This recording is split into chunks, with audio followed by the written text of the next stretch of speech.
18 is Joe Aitcheson, respecting the 2023 Hamilton Police Services budget. This is an in-person presentation.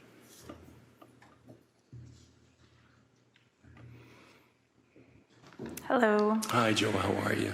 Good. It's nice to see your faces in person instead of through a screen, but I am much more nervous being in this room, so forgive me. Just take your time. We're on your side, so we're all here to hear you.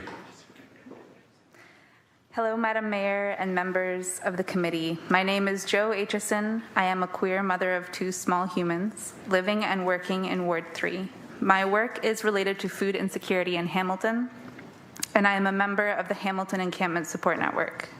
I'm sorry, Joe. Can I interrupt you? Just pull that microphone a little bit closer because I'm afraid that we're broadcasting out and they may not hear you. Okay. If you wish to start over, by all means, you may. My name is Joe Aitcheson. I'm a queer mother of 2 small humans. Hi, Gus and Luna. Living and working in Ward 3. My work is related to food insecurity in Hamilton, and I am a member of the Hamilton Encampment Support Network. I was going to show up today prepared with professional language and a suit, everything packaged neatly, fine-tuning my appearance and my words so I would be received as professional and respectful. Maybe then council would listen to my delegation instead of fixating on my tone or criticizing the level of passion with which I've spoken about my dying neighbors and friends. I researched what language to use and not use, how to address various important people in the room. I wondered to myself, what approach will be most effective in persuading council members to even consider denying the Hamilton Police Services requested budget increase of $12 million? Should I tell stories of the horrific things I've seen? Do I describe what it's like to clean the infected wounds of someone who is too afraid to call 911? Do I express the beauty of mutual aid and community care shared between strangers? Do I talk about cops armed with assault rifles arresting kids in the park? Do I play the video of a racialized neighbor being tased during a mental health crisis? Do I share the stories of abuse, assault, and violence that I've witnessed at the hands of HPS? I wondered, how can I soften my voice so that I'll be heard? How can I package myself to deserve their focus and attention? How can I speak well enough to be believed? But I'm tired of fitting myself into the impossible and ever-shifting box of what is deemed credible and professional in spaces that are steeped in whiteness, wealth, and ableism. We have tried countless approaches for years. Stories from advocates, words from those with lived experience, data and evidence from experts, petitions, letters, and phone calls.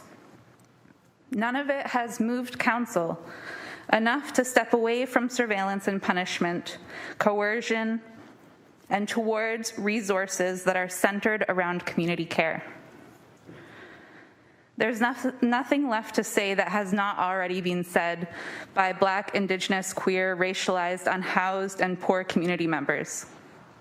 If they won't be given the respect and dignity of being heard, then I'm not interested in delegating in a way that's palatable or comfortable. Mariam Kaba names policing, imprisonment, sentencing, and surveillance as death-making institutions, the only answer being abolition. And I firmly agree. There are better approaches to existing as a community that don't employ violence, coercion, and control. The community says no to the $12 million increase. We say no to continued surveillance. We say no to the criminalization of people deprived of housing. We say no to cops in schools. We say no to police wellness checks. We say no to propaganda. We say no to being fed a narrative that teaches us to fear our neighbors. We will continue to feed each other, to stock fridges and pantries, to replace destroyed tents, to organize, to dance, to plant gardens, to make spaces of rest and belonging, and to show up in these kinds of meetings. The thing about this movement is that there is always room for more people. More rage, more joy, more hope, more passion, more healing. But there is no more room for policing. Robert Beck, Order, Nicholas please. We'd Sircone, like to hear the delegate.